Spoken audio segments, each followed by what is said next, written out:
Baik, halo teman-teman semua, rekan-rekan sekalian, ketemu lagi dalam BCL Talks, yaitu Bang Charles Law Talk. Kira-kira artinya bincang-bincang masalah hukum.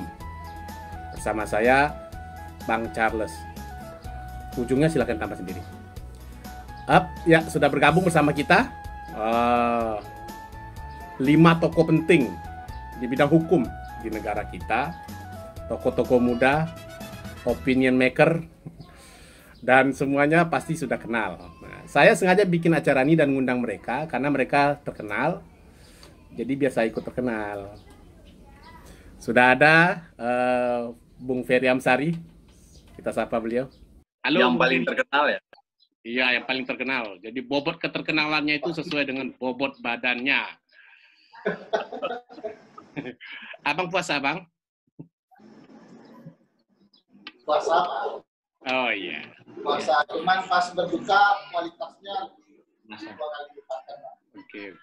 Berikutnya ada Bung Fadlil Ramadhanil. Bung Fadlil Ramadhanil aktivis pemilu ya, yang sudah kesohor. Ayah baru. Ya, saya kemarin ada acara, saya yang tampil malah dia yang dikutip media. Ini yang bikin saya sedih. Oh, ini pelanggaran. Iya. Ada. Ayo, siapa tapi penonton daripada kita? Lainnya bicara kemudian. Halo. Maaf, Bung FD, Anda belum saya sapa kok sudah ngomong. Oh iya, siap. Silakan. Pakai masker dulu. Ya, perkenalkan dirinya. Oh ya, saya lupa tadi Bung Ferry itu adalah Direktur Pusat Studi Konstitusi. Kemudian ada Bung Fadli. Mana suaranya Bung Fadli? Halo, saya perantau yang sudah berhasil mudik saya. Oh iya. Ingat, mudik atau pulang kampung? Oh, nanti kita bahas. Pulang kampung. Nanti kita bahas. Ya. Oke. Ya. Tema kita nanti itu Bung Febri sudah kasih bocoran. Memang tema kita hari ini adalah mudik garis miring pulang kampung, atau tidak sama dengan pulang kampung, atau sama dengan pulang kampung. Berikutnya itu rumus matematika Pak Ferry. Kalau masih ingat ya, ada tanda garis miring itu. Lalu berikutnya ada Bung Febri Diansah. Sudah pasti kenal semua ya. Tokoh yang kemarin sempat terkenal. FD saja. Beliau sempat terkenal dan populer, tapi hari ini udah mulai pudar ya. Dan memaksa saya untuk bikin acara YouTube ini. Tolong diulangi yang bagian tadi, sempat terkenal. Iya, sempat terkenal dan populer, tapi sekarang udah mulai pudar. Dan memaksa saya untuk bikin acara ini supaya dia tetap terkenal. Biar terkenal kembali. Iya. Ya. Halo Bung FD. Bahasa Indonesia saya juga ikut ke Minang-Minangan hari ini. Oh, nggak apa-apa. Ini bagian dari multikulturalisme. Oh, siap. Asal jangan kaufinisme saja. Kata Bung Erwin Atosmal. Halo Bung Erwin. Hari ya, ini Bung Erwin ini bersedia bergabung dengan dialog ini, Bang Charles? Biasanya di layar kan ada dia. Sekali. Ya, di layar ada dia, tapi kalau nggak bersedia kita kick aja dia keluar langsung nanti ya. Tolong segera dikeluarkan dari grup sekalian. Halo Bung Erwin, itu bahasanya senyumnya tuh sangat kemat sekali. Ayo sapa kita penonton kita Erwin Atosmal, beliau peneliti independen ya, peneliti independen. Kalau bahasa Minangnya peneliti digantung nak batali.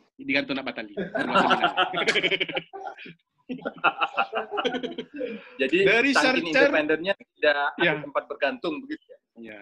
Researcher without apa ya itu ya? Peneliti tanpa tali. Tali itu bahasa Inggris apa? Tali. Donald apa tali? Tali ya. Lanjut. Halo Bung Erwin. Ini sudah mau berbuka. Senyum lah Bung Erwin. Senyum Bung Erwin. Ya. Bung Erwin. Halo.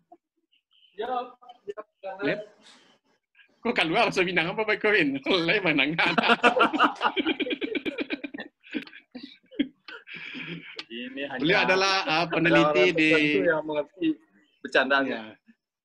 Beliau terkenal sebagai aktivis bidang hukum, lawyer juga, dan concern di Indeks Negara Hukum. Nanti kita bahas sama dia. Berikutnya ada Bung Donald Faris, ya. Halo, Charles. Ya. Ini PSBB betul dia. Ya, PSBB betul tahu. Ya, pria sangat banyak brewoknya. Gampang ya. Aduh. Beliau adalah pria sangat banyak brewoknya. SBB ya. Itu.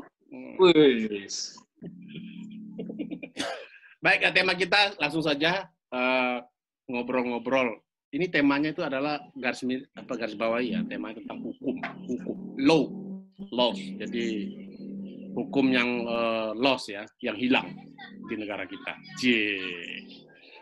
Laws itu bacanya bisa laws, bisa laws, ya bisa laws, bisa laws. Oke. Ya, dan saya yakin nanti dari tema kita walaupun kesan sederhana ya, mudik pulang kampung ini aspek hukum dan konstitusinya akan nyambung sama sekali. Dalam kepala saya udah banyak. Ya, saya teringat istilah waktu beliau mengatakan mudik itu beda dengan pulang kampung. Langsung semua orang buka kamus bahasa Indonesia, tak satu pun yang membuka undang-undang atau peraturan perundang-undangan memberikan definisi hukum atas mudik atau ini menarik nih, sudut pandangnya berbeda. Nah, jadi saya melihat pernyataan itu kalau beliau sebagai presiden itu bisa menjadi hukum. Betul ya Bung Erwin ya? The etat CS Moy. Betul penyebutannya begitu Bung Erwin? Bisa diulangi Bang Charles? Nah, the etat CS Moy. Oh ya, oke. Yang artinya hukum atau negara adalah saya. Jadi begitu dalam konteks ketatanegaraan, begitu Presiden mengatakan bahwa mudik itu beda dengan pulang kampung, harus didefinisikan secara hukum. Nah, bagi kepala negara, itu menjadi definisi baru. Jadi, Kamus Bahasa Indonesia harus menyesuaikan. Kan begitu ya? Oh, oke. Lalu ada juga pepatahnya itu dari negara mana, Mas Charles? Kalau dari bahasanya kayaknya Melayu kuno. Prancis. Berarti Pak Charles mau bilang sama dengan Louis ke-14 ya? Siapa itu? Yang bilang letak semua. Oh, itu ya. Itu kan Raja Prancis ya. Berarti otoriter dong Pak Charles. Bukan, karena kemudian sebagian orang akhirnya membenarkan perbedaan itu. Iya. Saya ingat lagi ada semacam istilah kuno klasik juga di sistem monarki, the king can do no wrong. Ya betul ini ya?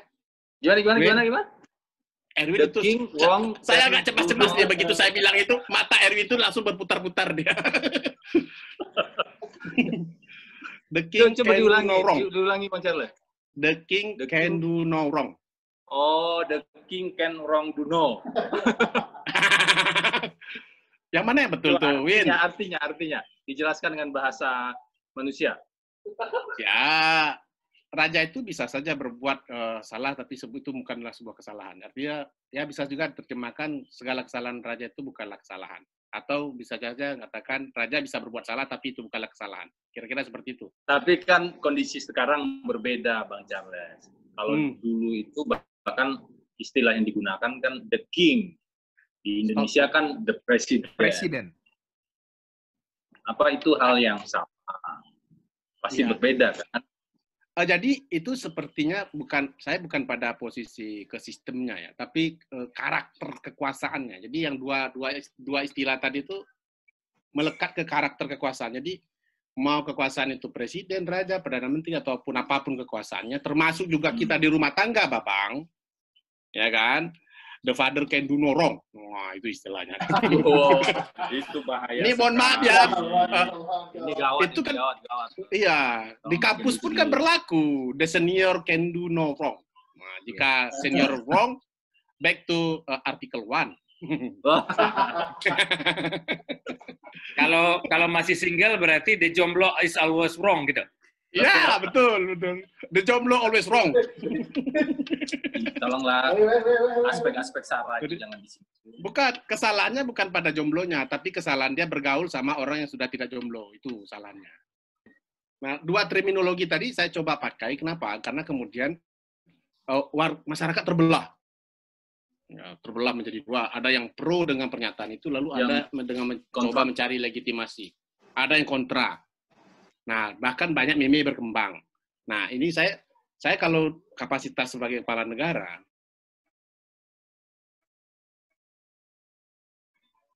yang beliau kan punya kuasa untuk bikin regulasi. Bisa saja nih beliau mengatakan harus dibuat regulasi yang membedakan antara pulang kampung dan mudik. Sehingga terminologi hukum kita akan lahir istilah baru. Bisa jadi begitu.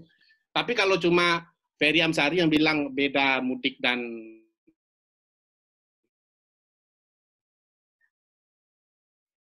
beda mudik dan ya, ini di kampus juga berkembang. Tadi kan sudah ada The King Kendi Norong, senior Kendi Norong. Ada juga tuh, kalau mahasiswa salah, kurang baca. Kalau dosen salah? Kalau profesor salah, profesor salah, teori baru. Ini juga kalau warga negara salah, pencemaran nama baik.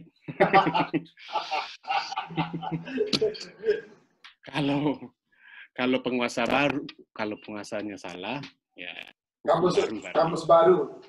Bang Charles, tolong segera minta maaf. Minta maaf, Pak Charles. Sama Fadli. Minta maaf, Pak. Lanjut. Itu teori ketiga. Nah, itu makanya. Pertanyaan boleh, Pak? Pertanyaan. Boleh. Pertanyaan boleh, Pak Charles?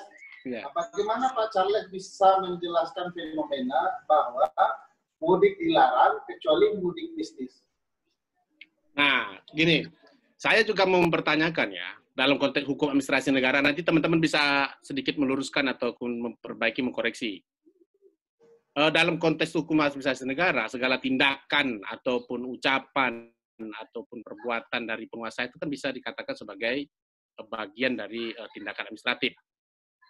Nah, Presiden kan menyatakan melarang. Pertanyaan saya nih, saya belum ketemu ya apa yang digunakan untuk melarang itu. Apakah edaran, kepres, instruksi presiden, peraturan presiden, peraturan menteri atau yang lain-lain. Nah ini, kalau ada tolong tunjukkan kepada kita. Sehingga himbauan presiden kemarin itu secara ketatanegaraan nanti Bung Ferry bisa jelaskan kategori apa. Coba. Kalau hukum administrasi negara tadi gimana Bang Charles? Ya karena kan misalnya begini, instruksi presiden itu kan bisa dalam bentuk formalnya berupa tertulis ya, ada impres. Tapi kan instruksi presiden juga bisa dalam bentuk lisan, ya kan? Saya himbau Anda berhenti untuk berdebat misalnya kan, menteri misalnya lagi berdebat, udah hentikan. Atau sering kita lihat di televisi presiden yang mengumumkan sikapnya, kayak kemarin tuh. Saya selaku presiden mengatakan hentikan pembahasan tentang pembebasan napi koruptor. Itu kan perintah ya. Dan itu kan mengikat secara hukum bagi para menteri. Akhirnya kan menteri tidak berani lagi untuk memwacanakan itu. Ini mengikat secara hukum atau mengikat secara politik saja Bang Charles? Karena ya, secara hukum kan tetap karena secara hukum kan akhirnya kan pembahasan tentang itu walaupun ada dimensi politik, tapi kan tindakan ucapan presiden itu kan sebagai kepala, itu kan bisa kita katakan sebagai instruksi hukum presiden untuk para petugas. Jadi bisa jadi tidak melulu instruksi presiden itu bisa dalam kata ucapan, dalam bentuk formal ya, surat, instruksi tertulis itu kan capek juga kan, bisa jadi sebuah lisan atau termasuk dalam sanksi administrasi negara kalau kita belajar ya, ada teguran tertulis, ada teguran lisan. Nah, makanya lisan itu, lisan presiden jangan-jangan ya, sudah berubah menjadi sebuah produk hukum administrasi negara. Mudah-mudahan begitu. Sehingga terminologi kemarin, ya saya menganggapnya meskipun tidak termasuk sebagai bentuk penerjemahan tertulis dari seorang presiden, karena kalau beliau memaksakan terminologi itu, dia bikin edaran, lalu dia bikin klasifikasi, mana yang itu definisi mudik, mana itu definisi pulang kampung, itu akan jadi produk resmi loh, jadi sebuah aturan formal. Tapi kan kemarin masih pada level ucapan seorang kepala negara. Nah itu yang kemudian sudah berbuka. Kita stop dulu sebentar. Ya,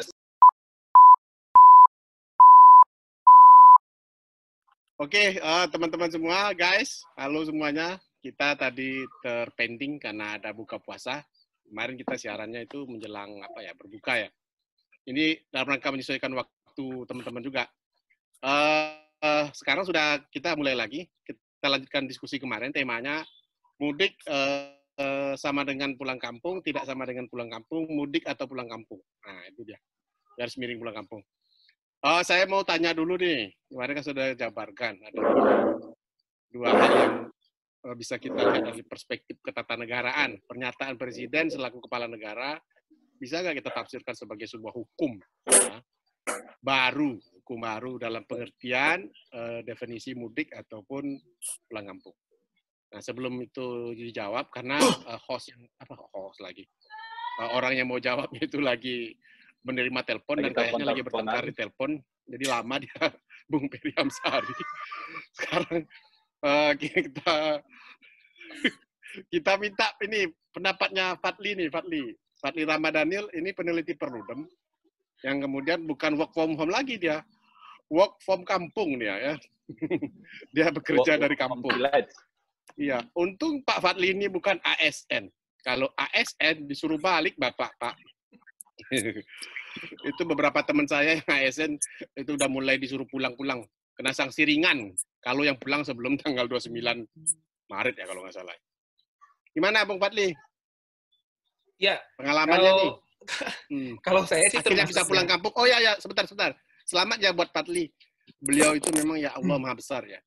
Dia pulang kampung untuk menyaksikan kelahiran anak pertamanya. Kita kasih selamat ya. Semoga sehat selalu. Selamat buat Fadli. Ya, silakan. Itu Fadli mudik atau pulang kampung? Nah, makanya ya, saya sih termasuk yang agak beruntung sebetulnya, Pak Charles. Bisa pulang kampung ya? Karena waktu itu statusnya masih pulang kampung. Saya pulang itu kapan ya? Kayaknya Donald udah di kampung deh. Iya. Donald udah di kampung nggak? Iya Pak, saya sudah di kampung, ini ngasuh anak Pak. Iya. Aduh, ya. Ini salah satu berkah dari ini WFH. Iya. Di rumah tugasnya jadi lebih banyak. Betul. Ayah berbakti ya. Kayaknya ibu yang kerja di kantor sekarang ya. Sudah berubah. Iya. Ya gimana Pak? Lah pengalaman Donald mengasuh anak di rumah ya. Gimana Pak? Ya, kalau saya sih memang agak beruntung saja rasanya, karena kalau kemarin ada pembedaan istilah pulang kampung tidak sama dengan mudik itu, dan pulang kampung dibolehkan karena dilakukan sebelum adanya PSBB besar-besaran ya.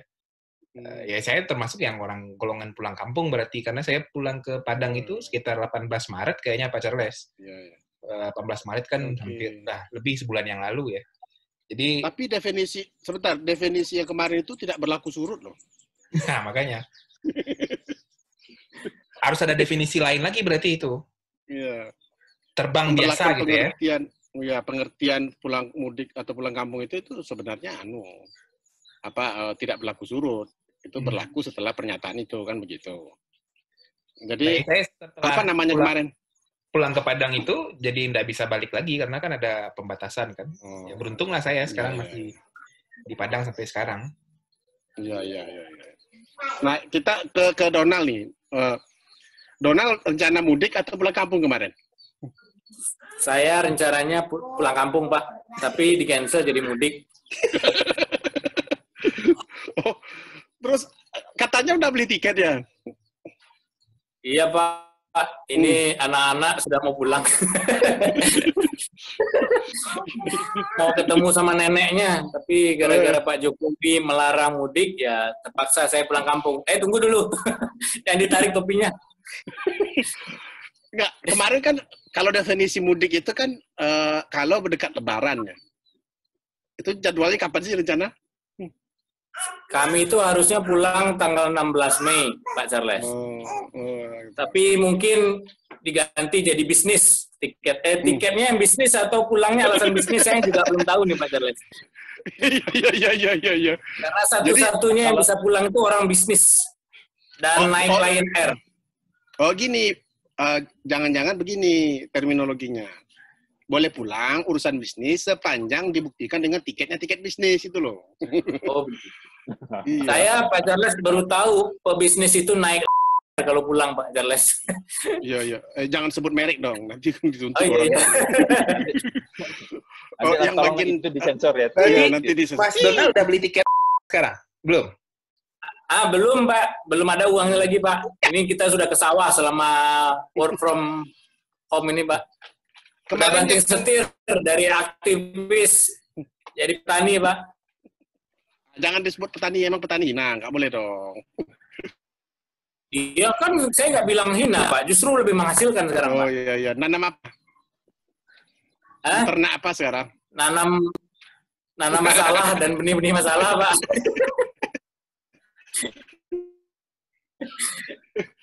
Kayaknya kutu ya, berternak kutu. Tapi katanya Bung Donald kan ini juga ada yang menarik tadi, katanya udah pesan tiket. Terus urus refund. Ini cerita seriusnya, Pak Charles. Ini yang juga saya itu kan sudah pesan tiket. Beli mereknya yang burung itu loh, logonya yang burung itu. BUMN ya. Salahnya saya pesan, terus saya cancel. BUMN. Ya, saya cancel gara-gara himbauan tidak boleh mudik ini kan. Nah, masalahnya ini tiketnya belum dikembalikan Pak Charles nih. Saya juga mau curhat ini ke Pak Charles.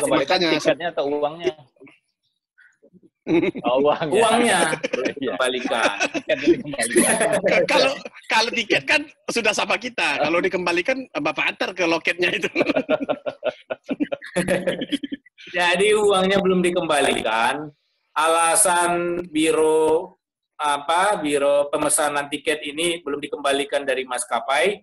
Saya tanya ke maskapai, katanya uang sudah dikembalikan ke biro penerbangan pesanan tiket. Nah, ini mana yang berbohong di bulan puasa nggak tahu saya ini, Pak Charles. Maskapai itu nama orang. Maskapai itu nama orang. Maskapai ini maskapai, Pak Charles. Oh, saya kira maskapai itu ada di kampung saya, Maskampai namanya. Kalau di kampung Bang Charles bukan Maskampai namanya. Maskampai. Ya, gara-gara itu saya jatuh kampai, Pak. Ini aslinya pemerintah kan juga harus bikin regulasi dong. Jadi dilarang segala hak-hak penumpang yang sudah pesan tiket segala macam itu kan harus juga dipikirkan. Jadi jangan sepertinya kemudian begitu kayak di rem, kalau bahasa Minang tuh direm tagak ya, direm berdiri gitu ya. Itulah Pak Charles, presidennya Pak Charles itu. Maskapai diselamatkan, kita penumpang nggak diselamatkan. Iya. Makanya tolong sampaikan lah itu Pak Charles. Ya nanti kita sampaikan nanti melalui Pak Ferry Amsari. Dia kan NGO sekarang. Refund tiket Mas Donald yang belum sampai itu tolonglah Pak Charles. Itu ke Bang Ferry kita nanti. Beliau kan tim sabar. Ya. Nanti kita kalau tidak iuran lah kita ya nanti.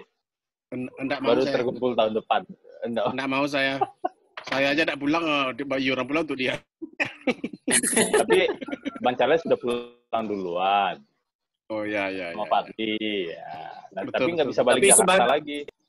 Sebagai gantinya saya boleh main ke tempat Pak Jubir nggak? S Jubir nggak? FD. Nanti lebarannya di sini. Tapi di antara Bekasi sama Jakarta itu nanti ada razia. Langsung dicek itu pakai masker apa enggak. Oh enggak, maksud saya kalau orang pulang ke Bekasi dihitung mudik juga itu. Jangan dihitung mudik atau pulang kampung. Bekasi itu kota harapan. Oh iya. Semua harapan ada di sana. Harapan Jaya. Harapan. Sekarang tinggal harapan. Hanya harapan yang ada di sana, kenyataannya di Jakarta. Hey. Nah, kalau Bung FD gimana, Bung FD? Hanya harapan yang tersisa. Bung FD gimana?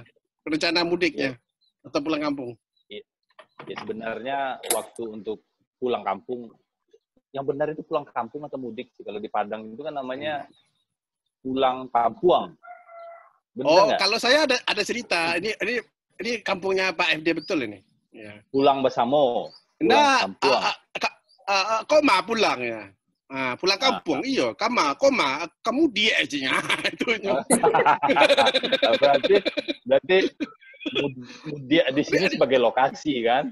Oh, di kampung. Ada mudik aja itu. Mudik. Pulang kampungnya itu proses. Tahun ini rencananya mau pulang kampung, Pak Charles. Tapi kan nggak bisa. Kita kan harus menghormati apa yang sudah disampaikan oleh Presiden. Karena mungkin niatnya baik biar COVID-19 ini tidak tersebar dari Jakarta ke kampung-kampung, ke orang tua kita. Nah, yang jadi soal kan kemudian ada perbedaan, kenapa ada pulang kampung, ada mudik, terus kenapa tiba-tiba pebisnis boleh bepergian setelah kebijakan pengetatan penerbangan pesawat. Sekarang saya baca di berita-berita itu katanya boleh mudik, tapi izin institusi tertentu. Nah, izin ini gimana aturannya, gimana ceritanya kan jadi satu persoalan lagi di lapangan nantinya. Gimana menurut Bang Charles? Ini jadi seolah-olah ini ketatanegaranya kalau mau pulang kampung atau mudik itu. Pertama ke istri dulu. Betul. Ya. Atau kedua ke mertua kita. Mertua. Nanti kita udah sampai di kampung diusirnya kita, mengapa pulang kamu? Jangan sampai kejadian kayak yang di TikTok itu ya. Disuruh pulang. Duitnya aja pulang katanya, kamu nggak usah katanya kan. Tapi memungkinkan nggak Pak Charles? Setelah itu baru yang ketiga baru tiga instansi untuk mudik itu memungkinkan nggak itu dilaksanakan ya? Kalau saya ini bagian dari ini juga ya, birokratisasi mudik. Itu dari aspek administrasi negara. Iya, jadi kalau izin, artinya kan kemudian juga ini menjadi sangat birokratis. Ya sama lah kayak PSBB kemarin kan. Memang kan dalam hukum itu katanya sih ada pengecualian. Tapi kan yang menjadi pertanyaan itu kan ini kan desainnya itu yang kemudian kita pertanyakan. Makanya semestinya kan tidak spontan gitu loh bikin ketentuan itu. Hari ini bilang mudik atau pulang kampung, besok ada pengecualian. Ini kan juga harus makanya kemudian ya harus komprehensif dong dikaji, disiapkan kan. Tapi artinya yang tadi sekarang komprehensif. Dadakan kalau saya bilang dadakan. Itu kemarin kan udah dibilang ada istilah hukumnya. Ada istilah Minangnya nggak itu Pak Charles? Kebijakan dadakan itu sebagai hukum. Kalau istilah Minangnya ilmu konce namanya tuh. Pak Charles. Hati-hati Pak Charles, minta maaf. Setelah tiket kita tidak dibelikan, kita pula yang dilarang-larang pulang. Kecuali dia yang belikan tiket. Dia itu siapa tuh? Dia itu siapa?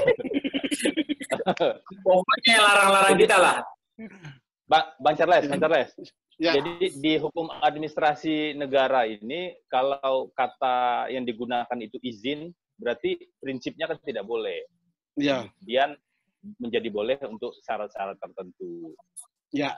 Persoalannya kalau minta izin ke 3 institusi misalnya ya, kalau yang saya baca di berita-berita, itu indikatornya apa, alat ukurnya apa, dan berapa biaya menerbitkan surat izin, itu kan juga jadi satu persoalan yang mungkin bisa berbeda-beda nanti kan. Apakah gratis misalnya, atau bawa kertas sendiri, kemudian print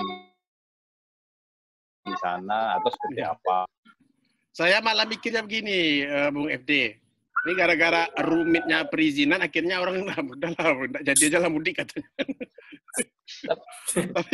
tapi kan sebenarnya kan izin itu kan mesti juga dilakukan ya. Ya ini justru pembebanan bagi warga masyarakat begitu loh. Jadi mengatakan administrasi, birokratisasi ya, administrasi. Ya birokratisasi lah. Birokratisasi mudik yang kemudian diberi izin tidak diberi izin. Pertanyaan saya kemudian kan pemerintah bakal repot sendiri gitu loh. Begitu dia tidak diizinkan, dia bisa menempuh jalur-jalur administrasi kan keberatan dan segala macam kan. Nah, ini kan kacau. Kalau keberatan sampai ke PT UN kan udah selesai mudiknya Pak Charles. Itu dia makanya. Jadi udah aneh juga, habis. Aneh juga kemudian. Pak Charles. Gitu. Ya. Saya mau tanya Pak Charles. Kalau Pak Febri minta izin ke atasannya, kira-kira diizinin nggak Pak Charles? Oh, Febri ini jangankan minta izin untuk mudik, untuk berhenti aja diizinkan ya? Tapi 3 institusi kan yang boleh mudik katanya, yang boleh ngasih izin mudik. Ya. Tahu kita apa institusinya. Nah, saya terbayang begini loh, ini di acara kita ini nanti di pagi putar, di belakang putar lagu Mudi Arau. Antara Merah dan Bakahuni, ya, antara Merah dan Bakahuni. Mudi Arau namanya. Gimana? Yang sudah terlanjur pulang kampung berarti nggak bisa balik Jakarta lagi kan?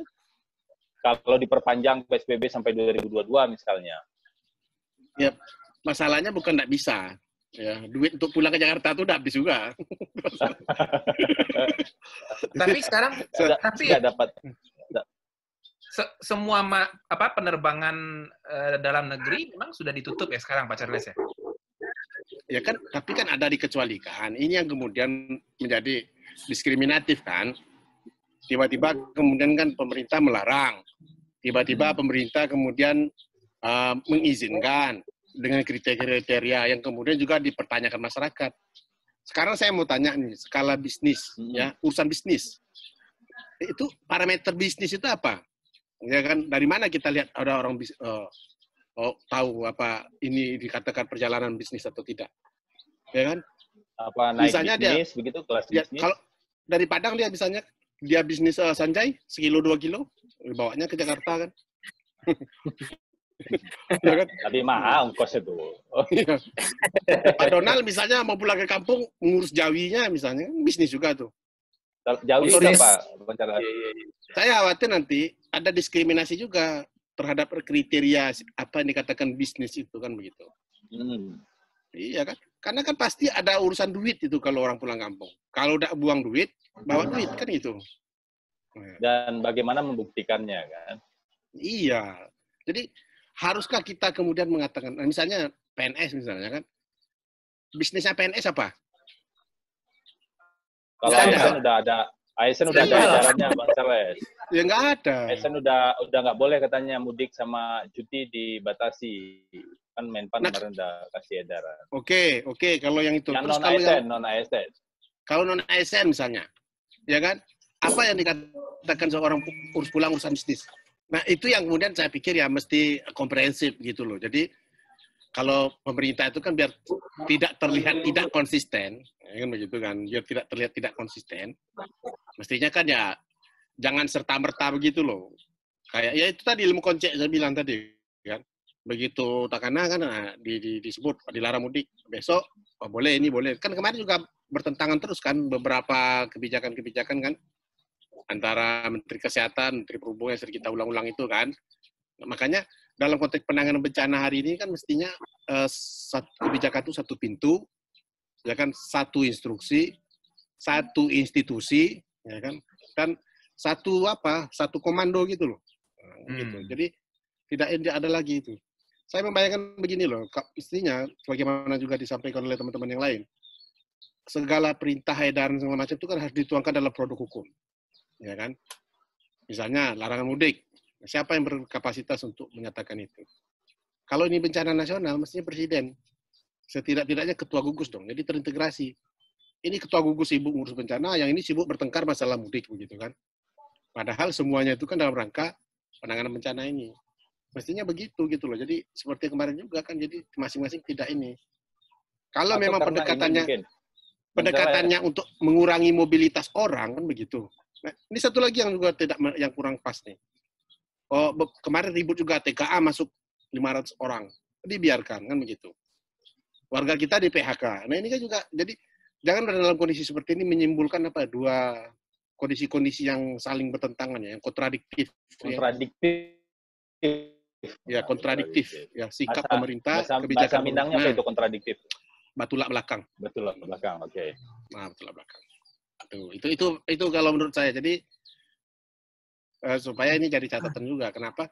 Karena kan orang butuh kepastian gitu. Kalau memang enggak ya enggak kan gitu. Makanya jangan salahkan juga warga akhirnya kan akal-akalan. Saya nak pulang kampung. Atau mungkin gini, Bang Charles. Mungkin enggak kondisi pandemi ini atau bencana non alam ya. Bencana non alam ini kan datangnya tidak diduga-duga dan tiba-tiba eskalasinya sangat besar gitu. Nah, mungkin nggak karena sangat besarnya dan ketidaksiapan kita tiba-tiba kebijakannya belum disiapkan dengan sistematis. Mungkin nggak itu penyebabnya. Jadi faktornya juga bukan karena faktor tidak sinkronnya koordinasi, tapi memang pemerintah mana sih yang nggak kaget dengan kondisi yang seperti ini, misalnya begitu. Iya. Satu kan memang atau kelihatan anak buah yang tidak patuh dengan atasan, atau seperti apa gitu kan. Atau karena banyaknya masyarakat Indonesia kan jumlahnya ratusan juta ya. Jadi susah kan ngatur orang ratusan juta. Ya betul. Kalau itu kan pertama kita memang tidak punya terlalu banyak pengalaman untuk dalam konteks penanggulangan bencana, apakah karena pandemi, bencana alam, dan kalau bencana alam kita lumayan berpengalaman lah, tapi ya di luar itu kan tidak. Sehingga kemudian kemarin saja kan kita gagap mau pakai undang-undang apa, karantina kesehatan atau undang-undang bencana nasional. Lalu regulasinya mau di level apa, kan begitu? Apakah di level Perpu, apa di level PP, apa di level edaran, atau apa segala macam. Sehingga instruksinya pun kan bermacam-macam. Termasuklah saya singgung kemarin, instruksi lisan pun menjadi hukum hari ini kan begitu. Yang kemudian tanpa disadari, ya kemudian itu kan sebenarnya berimbas ya kepada hak dan kewajiban warga negara. Kayak tadi misalnya, walaupun sudah ada permen tentang larangan mudik, tapi kan permen nggak ngatur. Bagaimana dengan orang-orang yang seperti Donald Trump, gitu, yang udah terlanjur pesan tiket. Nah, itu kan juga harus dipikirkan juga oleh pemerintah. Itu kalau saya pikir sih, terlepas dari definisi mudik atau pulang kampung. Gimana menurut Pak Lipat? Ya, berarti kalau mulai serius lah. Masih ada persoalan soal konsolidasi kebijakan ya. Jadi integrasi. Masing-masing stakeholder, masing-masing lembaga punya kebijakan masing-masing, dan itu bukan seperti terkesan lah bagi publik, tidak terintegrasi satu dengan yang lain, sehingga respon di masyarakat pun menjadi beragam. Orang menjadi bingung apakah ini sebetulnya boleh mudik atau tidak, apa prasyarat-prasyarat yang harus dipenuhi, kenapa kemudian sangat birokratis.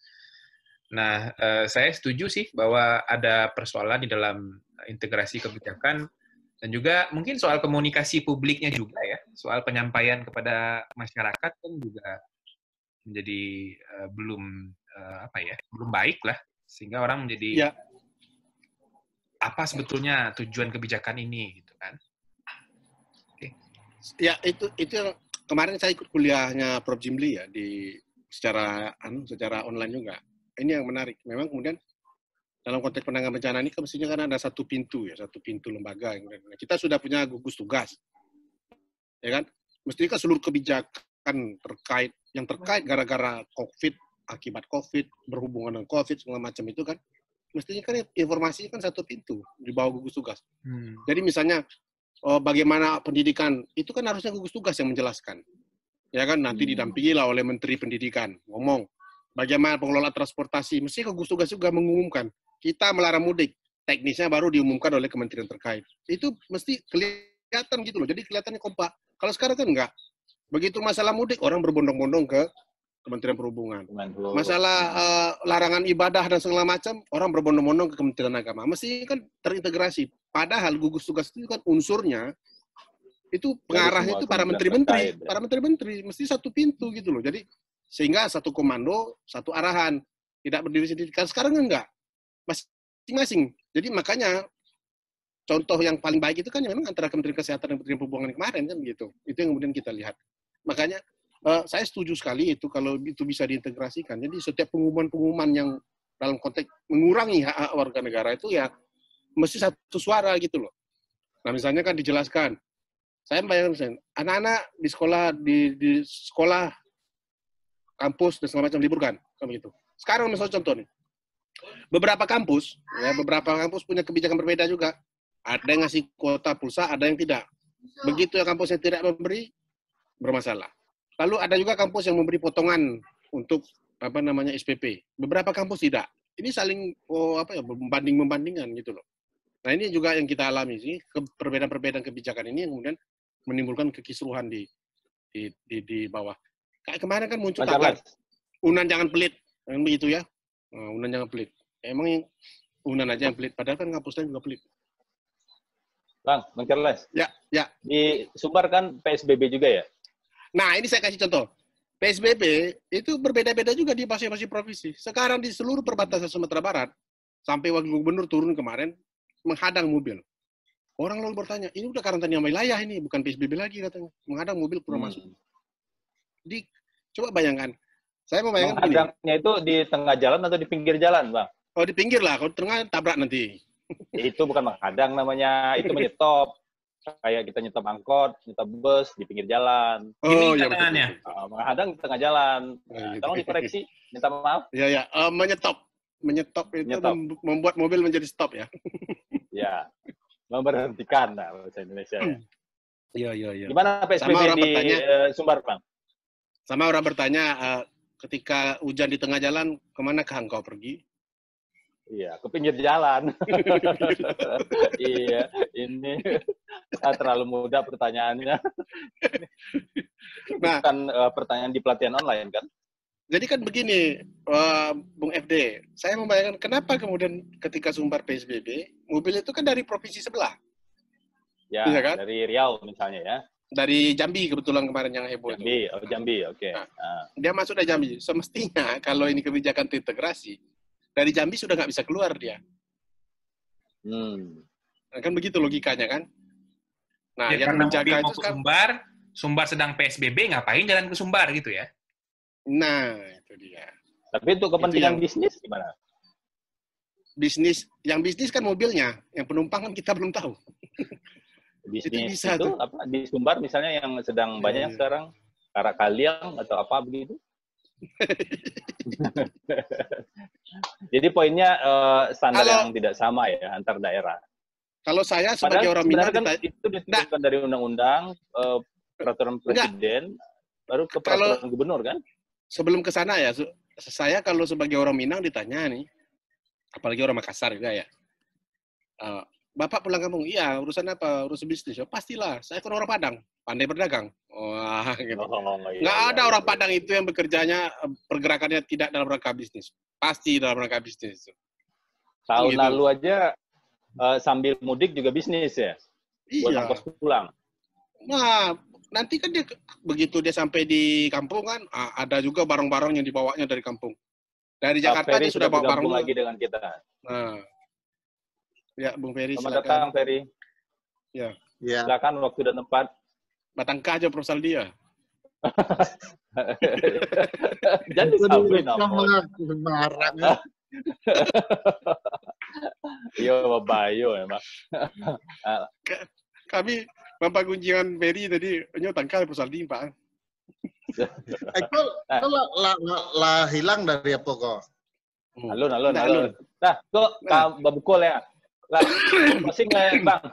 Baik, sebelum kita akhiri, kita minta dulu sudah datang bersama kita Bung Ferry Amsari. Selamat bergabung kembali. Kami tadi sudah ngobrol ngalur ngidul. Apakah ada aspek hukum atau tidak? Ya minimal hukum pertemanan lah ya. Kalaupun tidak masuk hukum tata negara. Kita sebagai sesama Muslim, ya, minimal hukum pertemanan. Ada belum dijawab ini?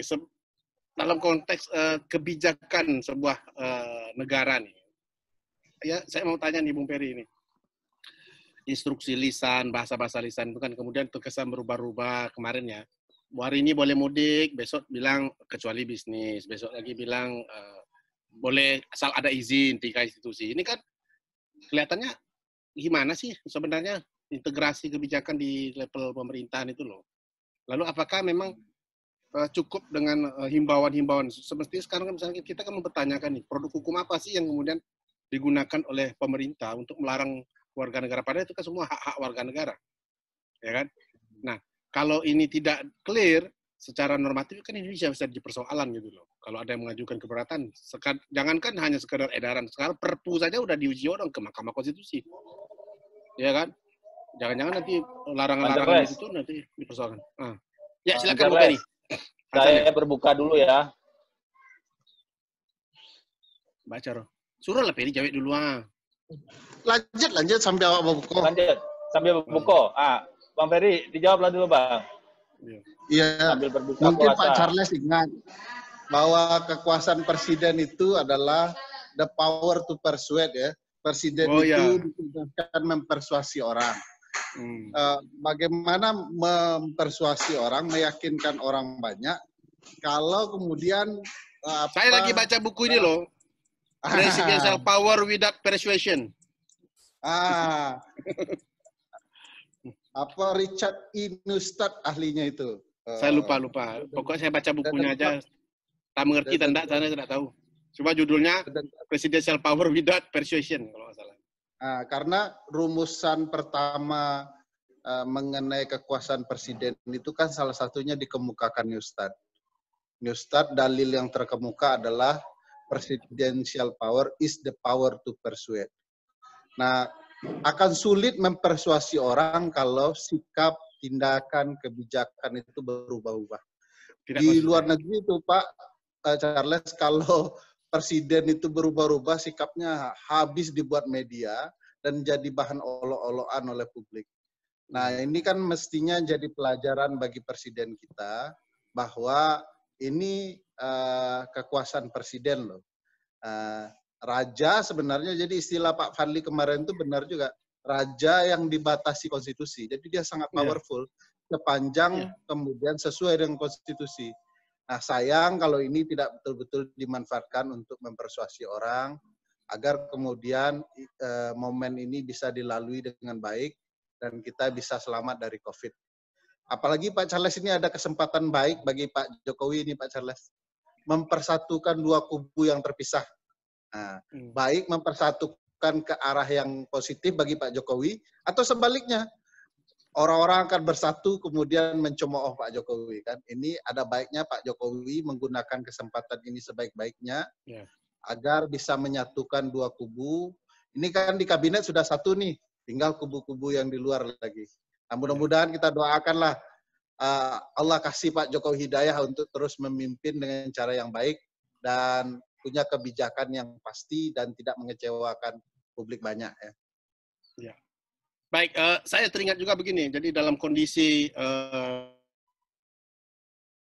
masyarakat dalam kepastian, kegalauan dan segala macam kan, dia selalu butuh satu orang pemimpin dan kemudian membawa dia ke arah yang kemudian penuh dengan harapan. Nah, ini sebenarnya peran ini yang mestinya diberikan oleh seorang presiden. Makanya presiden itu ya tempat orang berharap. Nah, jika presiden kemudian tidak memberikan sikap yang ya dalam tanda petik tadi konsisten, kemudian tegas dan segala macam. Tegas bukan artian keras ya. Dalam artian sekali kebijakan diambil ya beliau konsisten dan terintegrasi. Makanya orang mungkin akan di situ titik baliknya, orang kemudian akan sangat percaya kepada kepemimpinan beliau. Dan saya pikir itu hikmah yang bisa diambil dalam konteks sistem kepresidenan kita, sistem presidensial kita, bagaimana menunjukkan bahwa dalam sistem presidensial peran dan figur seorang presiden itu penting. Tidak peran menteri, tidak pula peran-peran yang lain, apalagi cuma ya orang-orang seperti kita inilah ya, yang cuma bisa cuap-cuap saja. Dan kembali lagi kita ke Bung FD, tadi kesimpulan sudah disampaikan oleh Bung Ferry, sangat bagus sekali. Deh, aku makan kolak di situ. Jadi abon si kolon babu kolak, la ilaha illallah.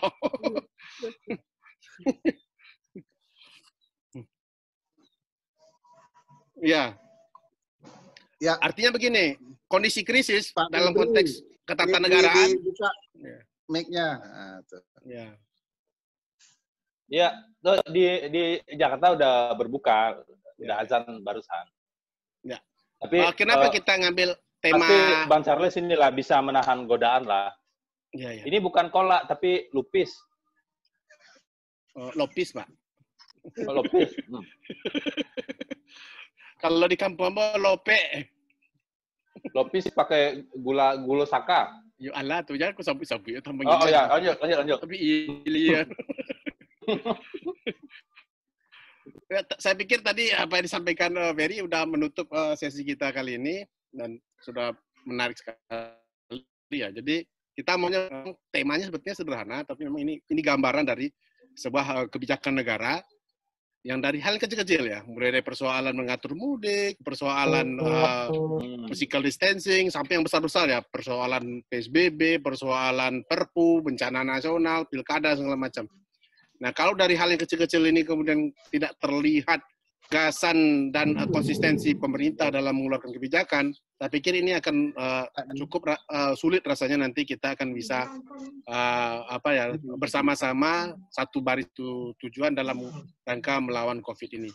Itu yang penting dari tema kita kali ini. Jadi mudah-mudahan tidak ada lagi pertentangan, hal-hal yang sudah menjadi pakem publik tidak lagi dimunculkan terminologi-terminologi yang justru kemudian membuat perdebatan yang tidak berguna seperti yang kita lakukan hari ini. Saya pikir itu saja. Mudah-mudahan. Sudah selesai Bang Charles? Ya, sudah selesai.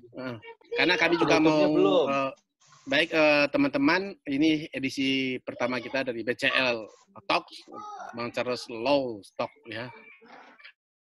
Mudah-mudahan kita bisa mulai di sesinya. Nantikan video-video selanjutnya dengan tema-tema yang terbaru, teranyar, hangat, renyah, humoris. Narasumber yang handal dan digabung dengan narasumber yang asal-asalan. Jadi kita sekarang banyak ahli yang kemudian beralih menjadi YouTuber. Kenapa? Karena YouTuber yang lebih percaya oleh publik daripada para ahli sekarang. Makanya kita kayaknya udah mulai beralih ke sana. Ya, menjadi ahli tidak lebih dipercaya daripada menjadi YouTuber. Jadi semoga nanti bisa kita jelaskan dengan bahasa yang mudah ya. Isu-isu hukum, isu-isu politik aktual, nggak harus melulu dengan keseriusan gitu ya. Nah, melalui channel Bang Charles Law Talk ya. Yang benar Talk. Nanti kita bisa undang juga narasumber yang lain betul. Ya. Setelah ini kita akan undang Febri Diansah. Kalau hari ini FDSA. Dan FD saja. Ya, FD saja.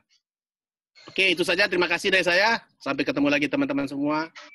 Salam BCL Talk. Sampai ketemu teman-teman semua. Yuk.